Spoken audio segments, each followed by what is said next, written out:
Dhaka premier league যেন circus, তবু নিশ্চুপ দায়িত্বপ্রাপ্তরা। এমন পোস্টের পক্ষে বিপক্ষে আলোচনা সমালোচনা হতেই পারে, তবে টাইগার ক্রিকেটের সবচাইতে সিনিয়র ক্যাম্পেইনার মুশফিকের এই একটা পোস্ট আবারও সামনে এনেছে ধুঁকতে থাকা দেশের ঘরোয়া ক্রিকেটের দৈন্যতা। শুধু মুশি নন, চলতি ডিপিএল এর অধিকাংশ ম্যাচে আম্পায়ারদের কোনো না কোনো সিদ্ধান্তে মাঠেই প্রকাশ্যে ক্ষোভ ছেড়েছেন ক্রিকেটাররা। 2013 সালের লিস্ট এ মর্যাদা পাওয়ার আগে কিংবা পরে নানা কারণেই বিতর্ক আর উত্তাপ ছড়িয়েছে দেশের ঘরোয়া ক্রিকেটের সর্বোচ্চ ওয়ানডে ফরম্যাটের টুর্নামেন্ট ঢাকা প্রিমিয়ার লিগ, যার অধিকাংশই আবার আম্পায়ার কেন্দ্রিক। সাম্প্রতিক বছরগুলোতে সে সমালোচনা পেয়েছে ভিন্ন মাত্রা।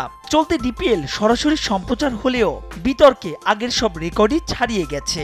যদিও থার্ড আম্পায়ার থাকলে অধিকাংশ ক্ষেত্রেই এড়ানো যেত যা, কিন্তু প্রশ্ন হলো লিস্ট এ মর্যাদা পাওয়ার 11 বছর পরেও কেন হাজার কোটি টাকা ছাড়ানো বোর্ড ব্যবস্থা করতে পারেনি থার্ড আম্পায়ারের?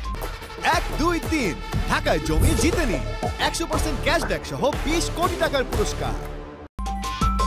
মূলত cricket committee of Dhaka metropolis CCDM এর অধীনে আয়োজিত হয় ডিপিএল। টুর্নামেন্টের স্বচ্ছতা, নিরপেক্ষতা কিংবা থার্ড আম্পায়ার সংযোজনের দায়িত্ব তাদের উপরই বর্তায়। চলতি অর্থ বছর অর্থাৎ 2023-24 ক্যালেন্ডারে সিসিডিএম এর জন্য বরাদ্দ ছিল 11,82,63,200 টাকা।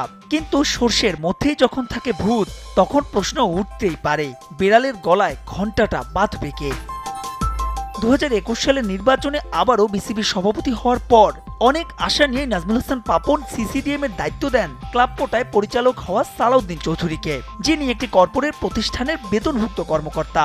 পাপনের অধীনে দেশের ক্রিকেট এগিয়ে গেলেও বিসিবির অন্য বিভাগের সঙ্গে পাল্লা দিয়ে এগিয়ে যাওয়া নয়, বরং দিন দিন পিছিয়ে পড়ছে সিসিডিএম, যার পর্যায়ে হতাশ করেছে বর্তমান বোর্ডকে।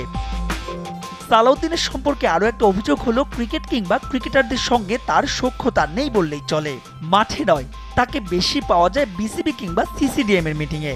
প্রশ্ন ওঠে, সেখানে কি তিনি কখনোই ডিপিএল এ থার্ড আম্পায়ার নিয়ে কোনো প্রস্তাব উত্থাপন করেছেন? উত্তরটা এক বাক্যে না। তাই তো বলাই বাহুল্য, সিসিডিএম এর এই কমিটির অধীনে অন্তত আর যাই হোক সুষ্ঠু ডিপিএল সম্ভব নয় মোটেও। মাহবুব রিমন, সময় সংবাদ, ঢাকা।